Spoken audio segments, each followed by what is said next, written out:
Malcolm, Cool. unmute your There we go. Now restart it.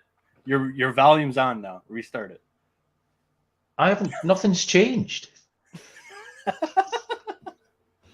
Just go and we'll cut it from the audio.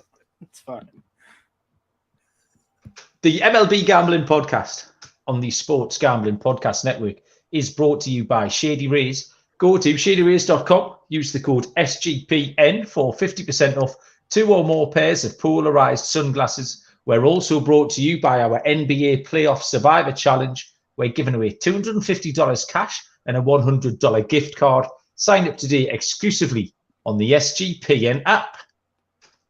Welcome, everybody, to the MLB Gambling Podcast on the Sports Gambling Podcast Network. My name is Malcolm Bamford, coming to you eventually from Newcastle upon Tyne in the northeast of England. Today is, Friday, the 14th of April. And we are here with all kinds of unusual shenanigans for the MLB show. We've got a lock, dog, and total turbo picks for Saturday the 15th, which we frequently do. But we've also going to do some fantasy chat and a little bit of AL East futures as well.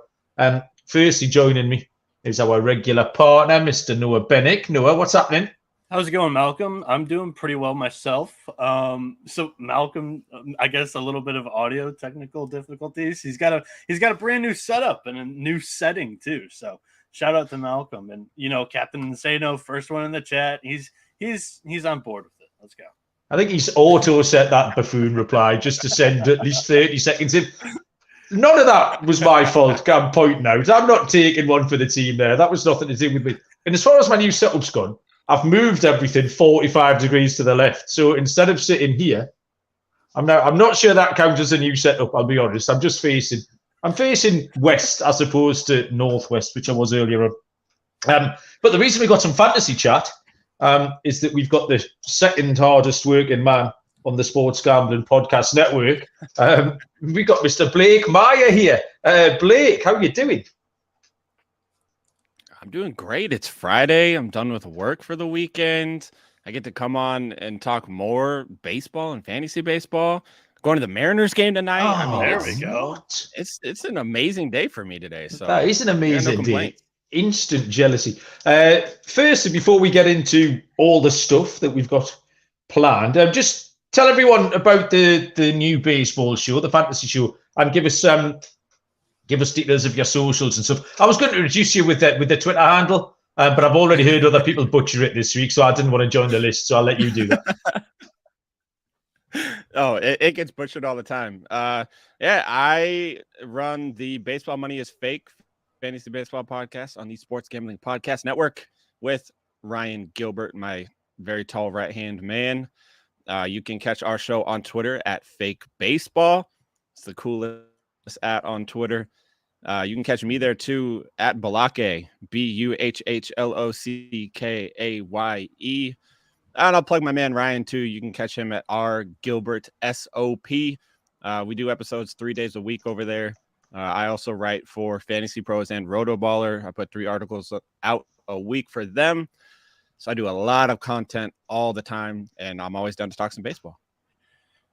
Hence the second hardest working man. I mean, no one's touching Nuna, the machine. He's cranking out content 23 hours a day. The comments is the YouTube comments is open. Michael from Australia, who was in the chat last night, has brought up the sore point of the Yankees getting smoked in the first 10 minutes of the game last night. That was everybody's luck on the Wednesday show. People were claiming this was a New York Yankees podcast because it was a team ride on the Yankees. And I actually watched the end of one inning. I think it was the Reds game. It started early. So I thought I'll put the Yankees game on after this inning. And by the time I turned it on, about 3 minutes into the contest, it was 7-0 and it was game over. So there's nothing like baseball. 17-4 in their last 21 games against the Twins now. 17-4. And yeah, there's nothing like baseball that will make a fool of you. So yeah, no more team rides on the Yankees. Dylan O'Donnell has joined us as well. Dylan, how you doing? And Michael's asking, this is a question we could get to in a little while, actually. The ERA props. Yeah, I think he's right on. Yeah. We'll star that one for later. Okay, right. It's that's your department then. So what we're going to do tonight is lock dog totals. Don't know if we picked the same game, so we've possibly got 9 games. We could possibly have 3 games if we've all taken the same. No, I wanted to look at the AL East outrights in the light of the Tampa Bay Rays hot start, and then basically I've invented some questions in a thinly veiled attempt to make Blake answer all my personal fantasy baseball questions. So that's what's going on later. If you can see through that, if you think, why am I asking him about potential second catches in 15-team roto leagues? Baio, It's because I need one. Brian Baio is going to come back and save us the season. So we've got a full slate of games tomorrow. I tell you what, we'll let our guest lead off. Any pick you like, Blake, lock, dog, or total. Give us your first bet for Saturday. My lock is the Mets -1.5 against Oakland. Shintaro gives up a ton of runs, and the Mets have a very potent offense. I think they can run it up early, and Oakland does not have the offense to come back against that Mets team. Yeah, I was looking at that same game. I had Mets -1.5 written down. However, I'm going a different angle. My lock is in that same game, Mets and Athletics. I like the over 8.5 because it's a Shintaro Saturday. And like you mentioned, he's been giving up shitloads of runs. He gave up 8 and 2.1 and 5 and 4.1 in his first 2 starts. And on the other side, it's Carlos Carrasco, who's starting for the Mets, and he's given up 5 and 4 and 6 and 4.2 against the Brewers and Marlins. So Oakland, they have the 23rd ranked bullpen in the MLB as well with a 5.26 ERA. Must I say any more? I'm locking up the Mets and A's over now. Okay, well then, I'll chirp in at this point because I went to the same game as well. This is actually quite good. This is almost like a little test of look at these 15 games, like you 3 people who were paid the handicap stuff, and we've all got to the same game in 3 different fashions because I've got this down as my total for the day, but it is also the over. Obviously, no one's taking the under. Dylan talked about Carlos Carrasco the other night, and he's on thin ice, I think. He said he was on thin ice with Dylan, and he might be on thin ice with the Mets in general. He's just giving up everything. You name it, hits, walks, homers. He's really displaying absolutely nothing. And I was excited to see Fujinami. It was a potential good story. I enjoyed watching him face off against Ohtani in spring training. But it just hasn't really happened. He's walking a lot of backness. The 2 games Oakland have played that Fujinami started, it finished 11-0 and 13-1. So that gives you a little clue. Oakland bats have come alive the last few nights. 7, 8, and 8 they've scored in the last 3 nights. Brent Rooker, who might be on some fantasy radars, he might get a name check later on. He's been smoking hot as well. The Mets aren't scoring loads, but Oakland should fix that. So that was my total for the card. So sort of 1 pick in 3 games have all gone to the same game. So let me tell you about Shady Rays before we move on to our next picks. Kick off the new year with our friends at Shady Rays. Got you covered from the sun to the slopes with their premium polarized shades, customizable snow goggles, and plenty more. Shady Rays are an independent sunglasses company, well known for the durable frames, extremely clear optics, and the insane protection that's backed by the lost and broken replacement. So if you lose or break them, no questions asked, Shady Rays will replace them, even if it's on day 1. You can look good and feel good. We said Munaf and Mrs. Munaf were looking sharp in their Shady Rays last week. If you don't love them, you can exchange them for a new pair or return them for free within 30 days. There's no risk when you shop with Shady Rays. Their team always has your back. Exclusively for our listeners, Shady Rays is giving out their best deal of the new year. Go to shadyrays.com, use the code SGPN for 50% off 2 or more pairs of polarized sunglasses. Try for yourself. The shades rated 5 stars by over 200,000 people. And don't forget to check out the NBA Playoff Survivor Challenge, completely free to enter, and the winner gets $250 cash and a $100 SGPN gift card exclusively on the SGPN app. Okay, so we've got the Oakland and Mets game completely and utterly sewn up. So we'll head back to Blake. That was your lock. Give us your dog or total, please, Blake. My dog is the Reds. They're plus 117 on my book against the Phillies. Reds got Ashcraft on the mound, one of the bright up-and-coming starters in the league. I don't know what they got in the water out there in Cincinnati, but they seem to have some pretty damn good young starters. Ashcraft is top 5 in baseball in stuff plus, and all he does is strike people out with that 90-mile-an-hour sweeper. Phillies are really struggling with the swing and miss this year, and they can't seem to win a game to save their life. So, and they're putting Matt Strom on the mound. I mean, he went back-to-back scoreless games, but he's not anybody that really scares me. So that's my dog. Malcolm, Okay. I mean, he's doing pretty well. He's gotten another game that I'm at too. I actually attacked it a little bit different. I'm using it as my total. This thing's set at 9.5, and I like the under. Malcolm might be on the under here too. Is that why he's laughing? Or not? I'm laughing because it's my dog. What we should have done, boys, possibly, was actually share our picks before the pod. Because this pod's going to last about 12 and a half minutes at this rate. We're going to have to do a lot of fantasy shit to fill the time up, Blake. Hope you're prepared. Fantasy, AL East futures, we got to chat it up. But, I'll start with the weather. In Great American Ballpark, it's going to be 77 degrees with a 45% chance of rain, 9-mile-an-hour winds going from left field to right field, and 60% humidity. So I know Cincinnati's a shoebox, but that's why the total is a little bit high.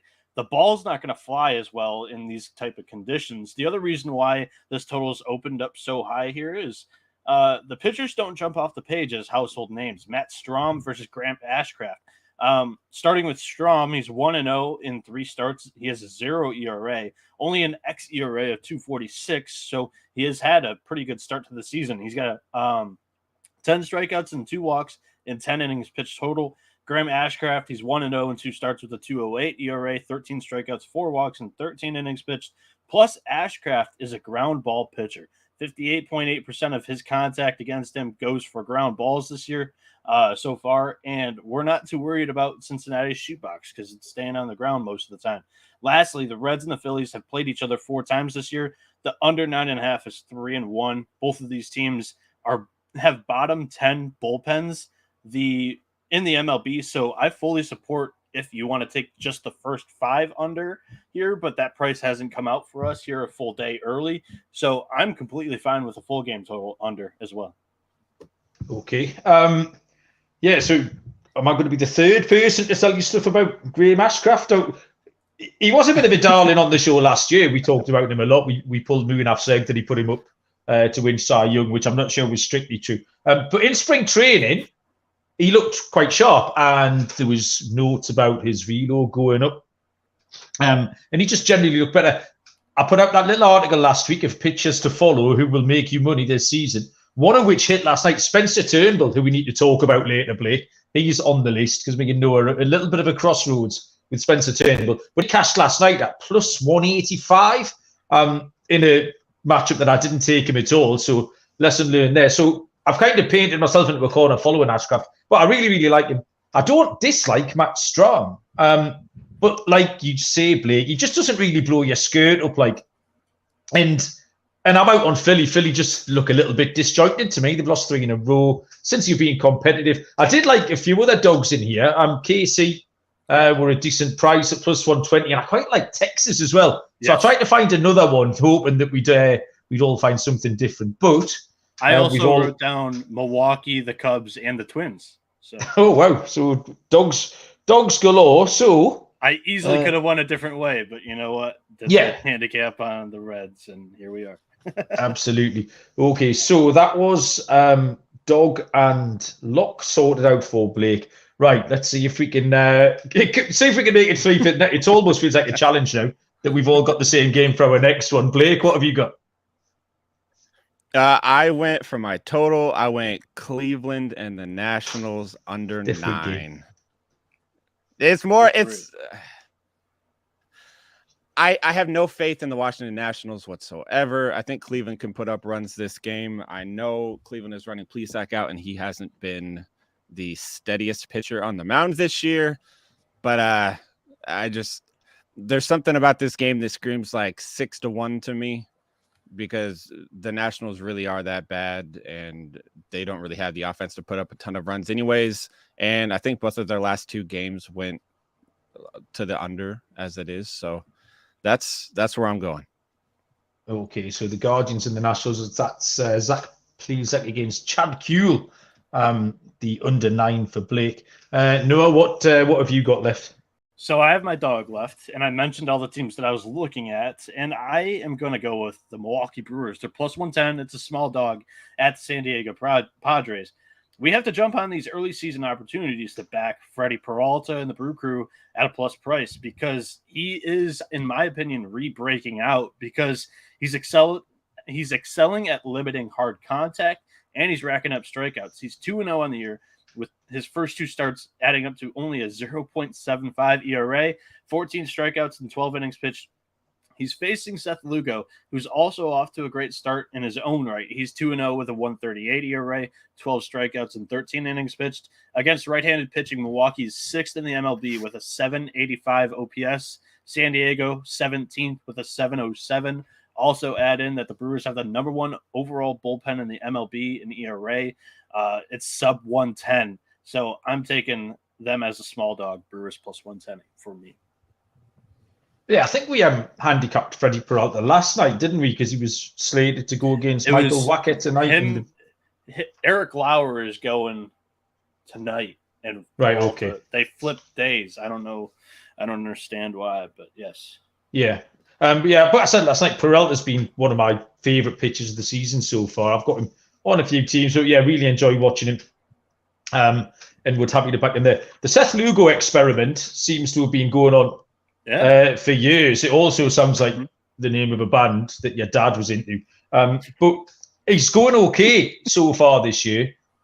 So maybe the Seth Lugo experiment can yield some proper results. You do just feel like there's a blow up around the corner. Something terrible is about to happen at all times. But I like him. And hopefully he can go well. Mm-hmm. So that leaves my lock. And it's not a bad price. In fact, the odds on this one are a match. It's minus 110 each of 2. And it's Arizona against Miami. And my lock is going to be the D-backs with Ryan Nelson. Yeah, to overcome Braxton Garrett and the Miami Marlins. So I do like a pick where there's one pitcher that you're high on and one pitcher that you're not, because it just kind of makes it easy and you can talk yourself into anything, really. Ryan Nelson has pitched okay without being stellar. He has faced tough opposition. He's faced the Padres and the Dodgers in his 2 starts, giving up 3 earned in each of them. He could do with eliminating a couple of the walks, get that number down a little bit. But Braxton Garrett's just hittable. 7 2/3 pitch. He's given up 15 hits. He's going relatively short into games as well. And I'm still not really buying Miami. We know they don't score many runs. Their expected win-loss is actually down at 4-9. So they've been quite lucky as well. And their run differential is the second worst behind Oakland's, which is 80 fields ahead of anyone. We've been in Arizona so far this season. So, yeah, I'm happy to take them again. And Ryan Nelson is the pitcher I wanted to follow. So, Ryan Nelson and the D-backs at minus 110. Malcolm, what is what is a Tatey field? That's a new... Oh, a potato field. Oh, a potato field. Okay. Yeah, a Tatey field. So, for a Tatey... Sorry, I went very northern English there, didn't I? Yeah, a Tatey is a potato. So, Oakland are Tatey fields, plural. Right.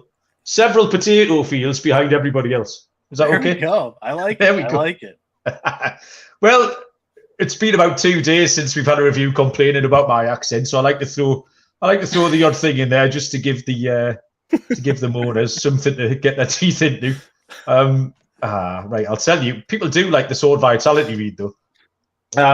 I'll tell you about Sword Vitality because self-care is cool and manly, and you should be proud of taking care of yourself. 40% of men are affected by impotence at the age of 40, and nearly 70% of men are affected at the age of 70.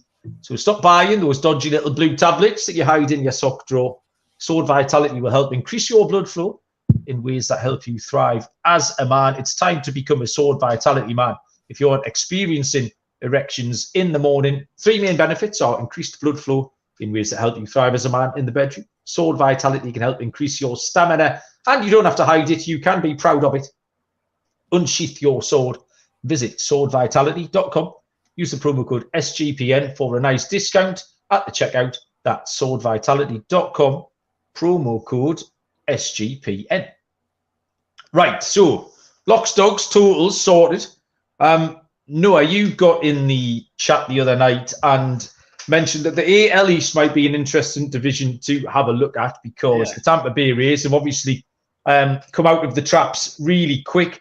We both took them at the start of the season for the division. I put them up. They were my World Series pick at 22-1, one of the two picks I had. Obviously not taking victory laps here, just establishing the facts. But you said that the market might be worth looking at. So I've got the odds now compared to what they were.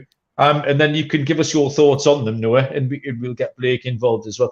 So plus 380 at the start of the year, Tampa Bay. They are now plus 125 favourites. The Yankees were even money, plus 100, are out to plus 190. The Blue Jays were plus 175, are out to plus 220.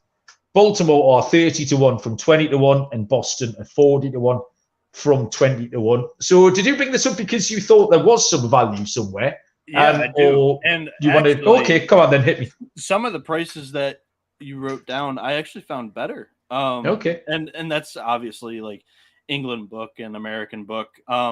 New York, they're plus 170 at MGM, and Toronto is plus 330 on FanDuel right now. So, a 13-0 start to the season is incredible. It's now the longest win streak in Tampa Bay's franchise history, and they've tied the modern day record for the best start to a season. And by the time that some are listening to this podcast, maybe they hung double digits on Jose Barrios, and now they own that record. But for crying out loud, the Rays, they're finally getting the respect that they deserve, and it took tying and even breaking an MLB record to get it. Social media is basically just giving the Rays the AL East pennant at this point. And I mean, Malcolm, we wouldn't complain because, like you mentioned, we took them to win the AL East in the preseason, but now all the hype is on the Rays, and they're not used to being the team that has the hype. They're used to just flying under the radar. And this team in recent history also has trouble staying healthy. Wander Franco, Brandon Lau, and the only reason why I'm actually kind of bringing this up today is that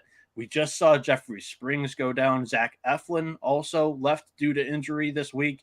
I'm hoping that both of them make a 100% full and healthy recovery, but the preseason price on Tampa Bay has shrunk, like you said, and we're seeing value on both the Yankees and Toronto compared to the preseason. And both of those squads, they're bound to have their run when they play 13 games against Detroit, Washington, Oakland, and Boston. I'm not taking anything away from the Rays. I love this team. I love the start that they've had, but I'm saying let's pump the brakes a little bit.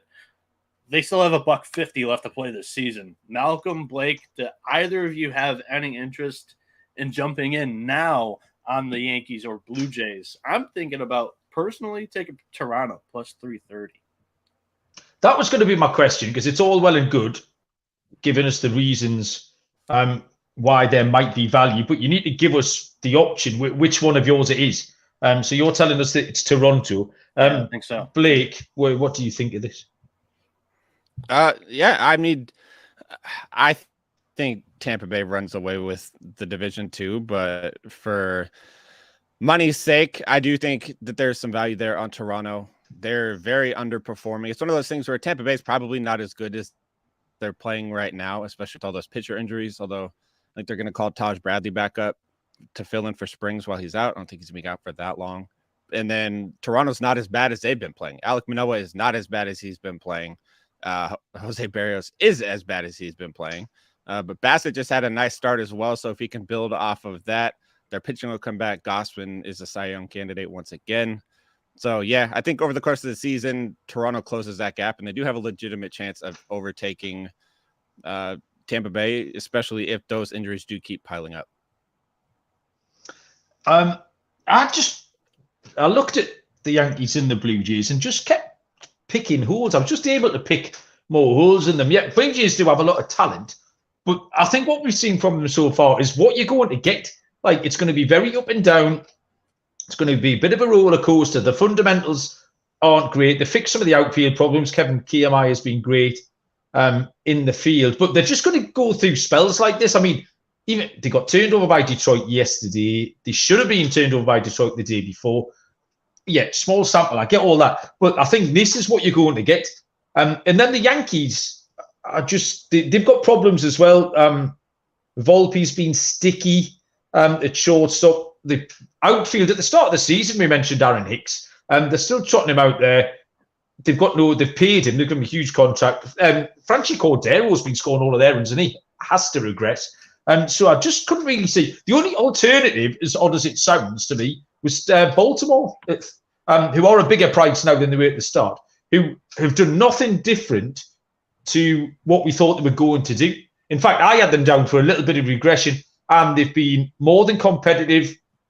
Their rotation is young and has upside. They've scored loads of runs. They'll get John Means back sometime maybe after the All-Star break. But yeah, I'm just delighted I would double down on Tampa Bay because I could pick holes in the other two. And obviously in Boston, they kind of gone backwards as well. So yeah, I couldn't really see an alternative. I'm just happy to keep riding the Tampa Bay Rays. Okay, Blake, you are on. We're going to talk some fantasy stuff here. The first thing I want to talk about is how about this statement before we get into anything? Captain Insano says no advice for you, Malcolm, because you're playing him. Well, yeah, Captain Insano was panicking. However, I can't do anything this week. I can't change anything this week because it's all set. It's weekly roster changes, so it's already too late. Myself and Captain Insano are tied at 5-5 going into Friday night's games, but there's a couple of categories that I think I can just pick him up on, but we'll have to see because I have talked a lot of shit this week, so I really don't want to lose having done that. And some of these like conversations, if we're talking buy lows, sell highs type thing, this might be the books label them at a price that they shouldn't be, and you fade them if they're a sell high, or if they're like a plus price, and Blake says, hey, it might not be a bad buy now type thing, then buy low, then you back them in the next month-ish. So yeah, absolutely.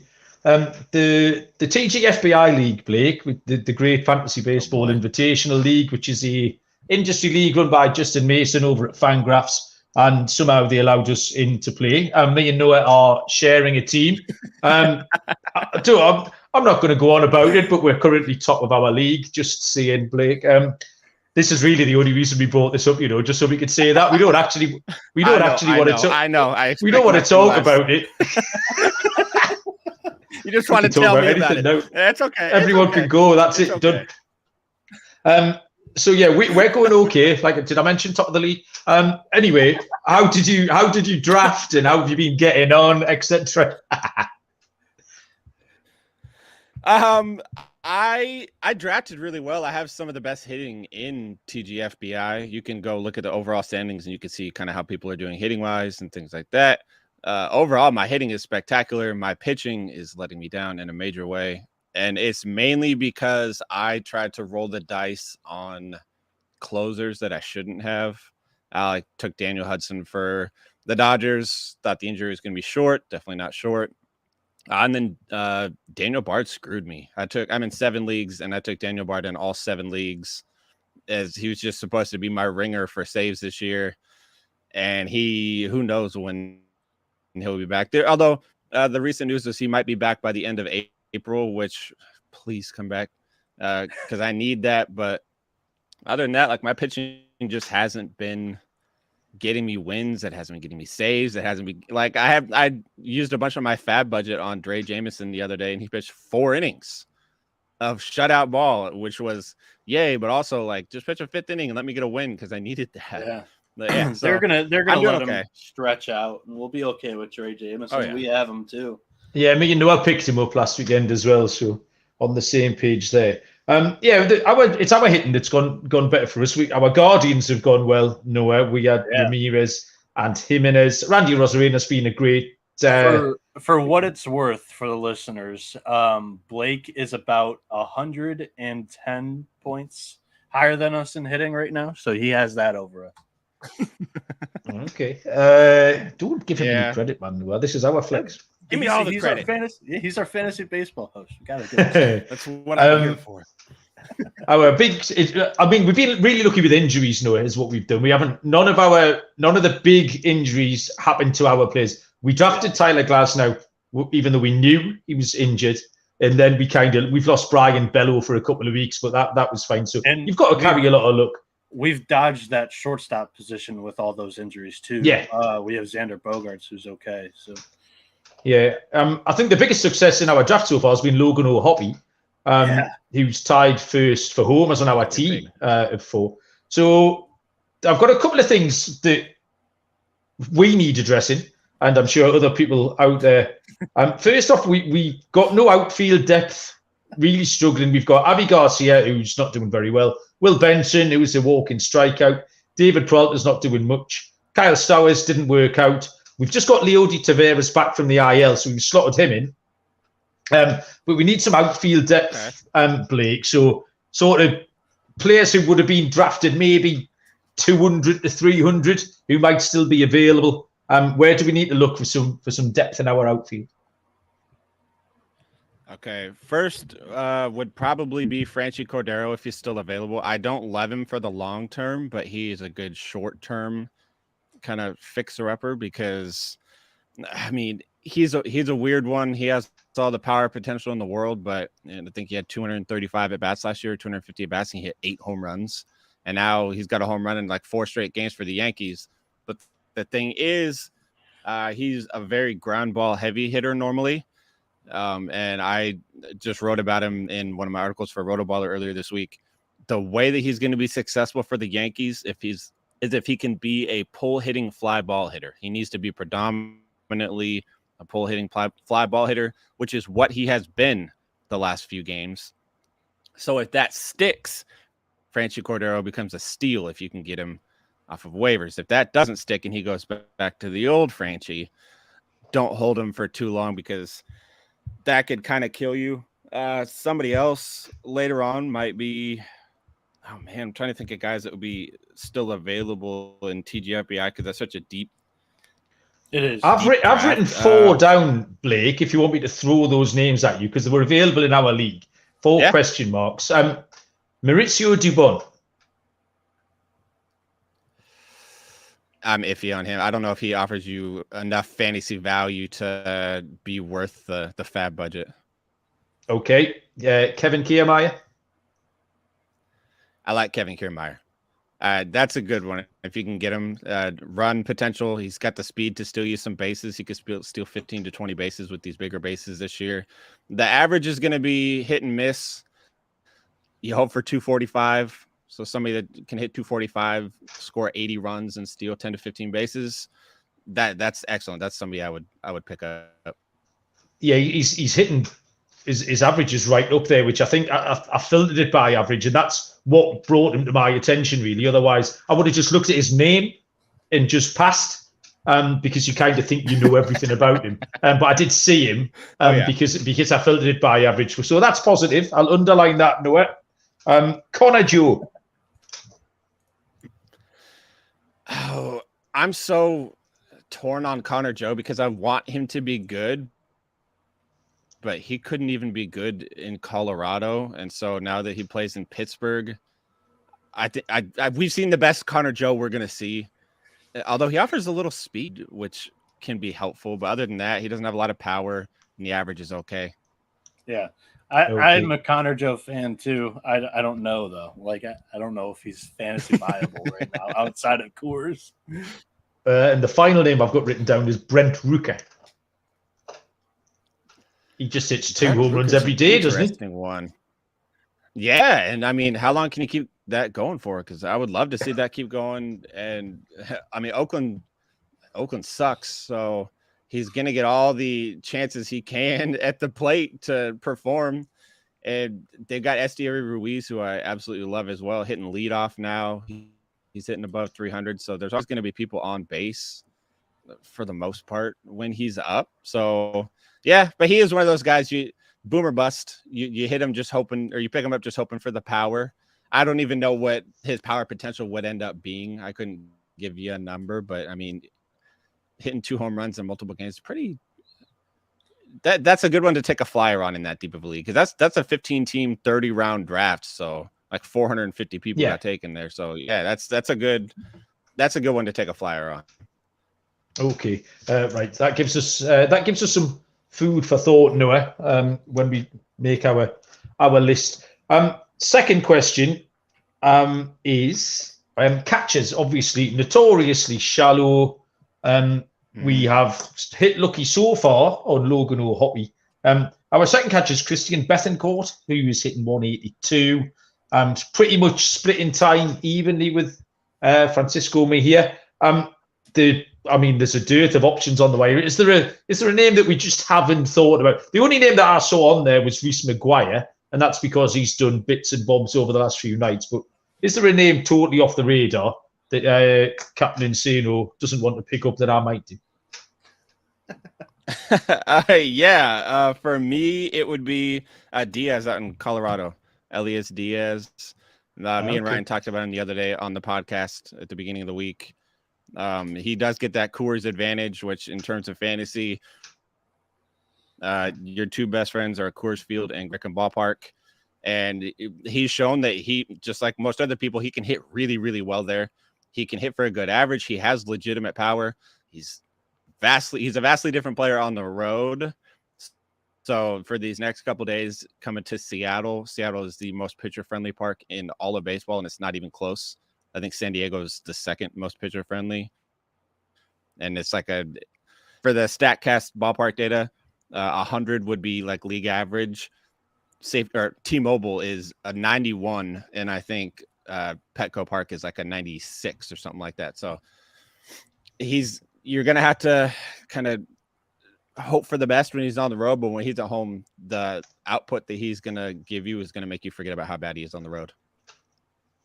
Okay. And Sanders said he went to go pick him up. Yeah. I'm trying to con him that this is one big hustle that we've set up to try and to con him into going to pick him up. Pitching wise, then, where we're struggling, we've done okay. We're okay for saves, ratios, and stuff. It's wins we're struggling a little bit with. We've got Gosman and Bieber. Not many people in general, actually. The wins column is quite tight. So we're not a mile behind, but I just don't really know where they're all going to come from. So we've got Spencer Turnbull, who did get a win last night. He is slated to get ditched this week, actually. We've got a bid in for Chris Bubich, which will see Spencer Turnbull leaving our team. But would you Royals staff? Would you give Turnbull another chance? And then again, some pitchers down the list that are going to give you that W, because it's such a hard stat to come by, that one. And it seems to me quite random. Well, it obviously can't be. There's probably a bit more science behind it. So talk us through it, Blake. Chasing wins in fantasy can end up being the death of you. It is the hardest thing to try and chase. I will say I also that was kind of the strategy too, and punting it too. Yeah. I accidentally punted it. I wish I hadn't, but I accidentally did. Guys farther down the list, Kenta Maeda is a good one. He has like a career strikeout rate of 30%, which is very under the radar level good. Can he stay healthy is going to be the question, but Minnesota's a good team, so you can hope for the best there. You're really going to want to focus on people that play for good teams. Me and Ryan talk all the time about how like the pitchers for San Diego, it doesn't really matter who they put out there that's not named Blake Snell. You could close your eyes and back into 12 to 15 wins playing for a team like that. So like Seth Lugo, I highly doubt that he's still available, but he is a guy that is still fairly widely available in fantasy leagues. Somebody like Taijuan Walker, I like. I mean, I don't necessarily like Taijuan Walker, but I like that the Phillies are going to bounce back at some point. Ryan's going to love that I just said that. Phillies aren't going to be bad forever, so he'll be in line for some wins. Clevenger, however long Clevenger is going to not get suspended for, again, he's got the chance to be in line for some wins. If Ashcraft is available, the Reds are a sneaky team. They're not a good team, but he could win double-digit games this year. But he's too popular of a name probably to be available in that deep of a league. We sniped him last week, Blake. Smart move. And somebody like Taj Bradley, who came out starting started for the Rays the other day. They sent him down. He's more than likely the one that's coming up to cover Springs for however long Springs is out. Yeah. That's a really weird injury. He could be out for 10 days. He could be out for 10 months. So Yeah, we'll find out. But there's a chance that he didn't even get picked up to begin with. And so you have a shot there. And then the other one is almost all Royals pitchers. Like you said, Chris Bubich. The thing with the Royals is they were one of the last teams to kind of give in to the analytics side of things. And this is their first year with their new coach, finally just fully leaning into the analytics side of things. And wouldn't you know it, when you put analytics together with actual good, like potential pitchers, they throw good potential pitches and they put up good numbers. So yeah, there's some wins to be had there as well. They were a team that I was actually kind of high on coming into the season. I like their lineup, for as weird as that sounds to say, for Kansas City. Yeah, his name is escaping me, but he was the bench coach for Tampa Bay, and we see what the Rays have done year in, year out. I mean, it was a great hire. Now, you see, I'm happier with that, Noah. Now Blake's given us a little bit of actual science behind it.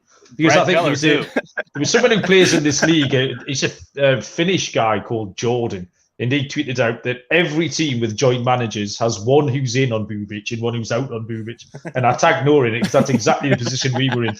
But you've just swayed me a little bit. And I noticed Noah snuck that the waiver wire bid in without telling me. I just happened to look today. And he's a cheeky bastard. Yeah. I just happened to look to see what my guy. I'm ditching Turnbull. That was all me. You didn't CC me in on that message there, Noah. No. I've texted Mel like every time that I've tried to make a move, and I just tried to sneak in the Chris. I put it in on Sunday night, but I was like, I'm sure I'm the senior partner in this. You've tried to sneak one through. It's 51-49 in my favor. I've got the casting vote. Right, okay. Well, that's pushed me over the edge towards Chris Bubich. I'll let that waiver wire bid stand. No, I won't delete it. Well, brilliant. That's got us a nice tight. Go on, Noah. What? Sorry. Before we let him go, I mean, you're writing plenty of articles. Is there any guy that you really like, or somebody that you are ready to cut the string on, like here 3 weeks into the season? Like, you just wrote all these articles for waiver wire, I assume. So, we're talking mainly 15 team leagues, and that's very sharp kind of, and not a lot of people play in those. Yeah. More 12 team, maybe some roto, some points. Is there anybody more widely available in those leagues that you like, that are you targeting? I feel like I'm getting baited into talking about Jared Kelenic again. It's a standing joke on our podcast. I think. Did you have Jared Kelenic on there? There we go. I was waiting for you, Blake. I was waiting for you. It was coming. I was trying not to, but it's here. We're 61 episodes into our podcast, and me and Ryan joke about, I think I've talked about Jared Kelenic on 61 episodes. We even had Steven Souza Jr., who's a former major leaguer on that played for the Mariners last year and took over for Kelenic when he got sent down. And I talked to him about Jared Kelenic for like 20 minutes on the podcast. But yes, Jared Kelenic is the answer. I've been on that hype train for a while. He made legitimate changes to his swing. Yeah, Insano, I see that. He made legitimate changes to his swing. He had this big hitch in his swing that he shortened up, and his hands are much quicker to the ball. And he's always had a ton of power. There's never been a question about that. He has 12 batted ball events of 103 miles an hour or more now this year, which is absurd. And he just hit that ball 480 feet to dead center in Wrigley, which is nuts.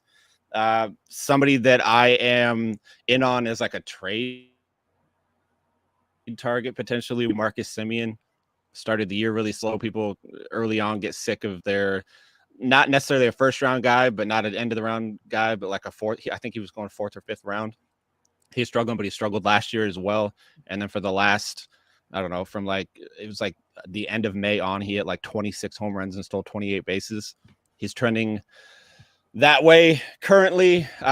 Julian for Minnesota, I think he's a guy that needs to be picked up in every league at second base. Second base is atrocious this year. I think anyone after last night, if he was anywhere near a sleeper, will have disappeared because he had a single and a home run in the first inning last night. That will have got everyone's attention. Yeah. Outman as well in Los Angeles. He is everything that he was advertised to be, plus some. He's really damn good. And I mean, he was in a timeshare with Peralta and Trace Thompson, and he's better than both of them by a mile. He's better than both of them combined. So he's going to get plenty of run in the outfield out there, and the Dodgers seem to work their magic on all the young guys.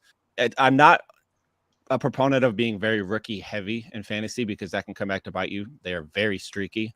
So you need to be able to weather the storm a little bit when they suck. But yeah, also somebody like Cody Bellinger is pretty readily available.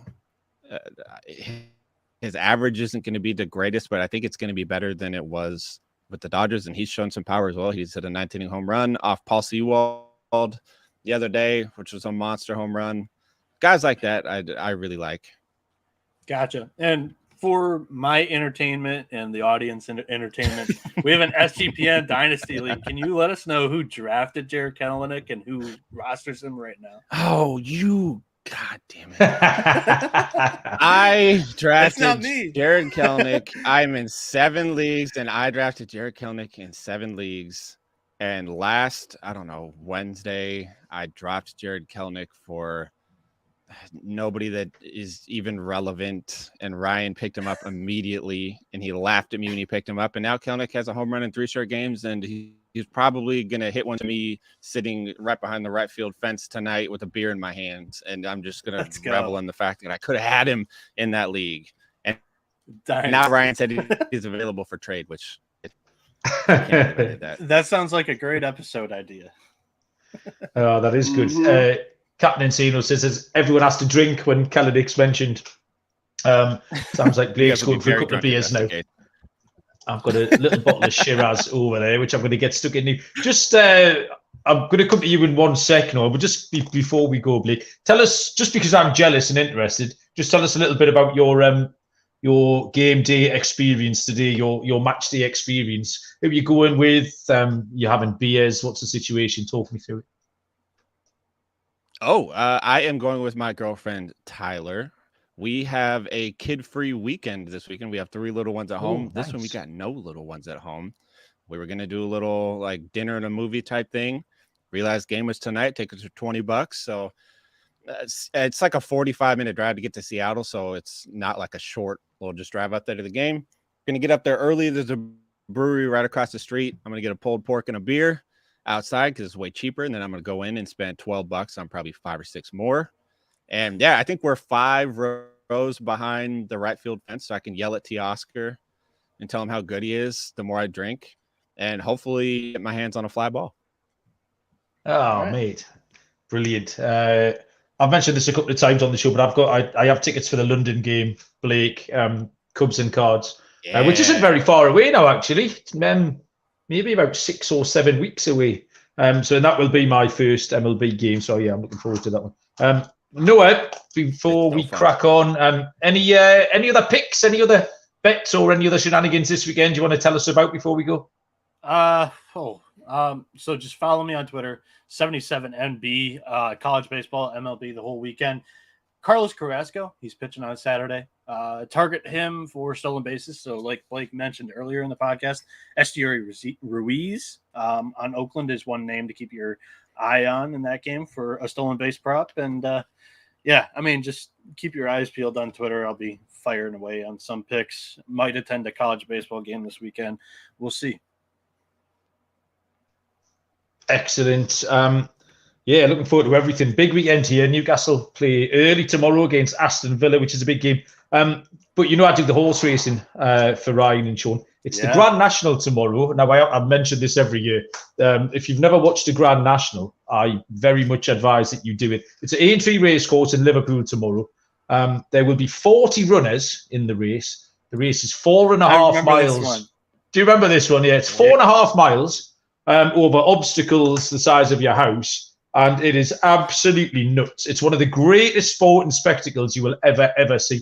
And you can bet on it. So, yeah, by all means, I I honestly go and have a watch. I'll try and get the Discord channel and pick some winners or tweet them out tomorrow as well. But yeah. Just looking forward to a big sporting weekend. Blake, sorry, it's horse racing season. The Derby is in 3 weeks, and also forgot about this comment from Michael on the YouTube.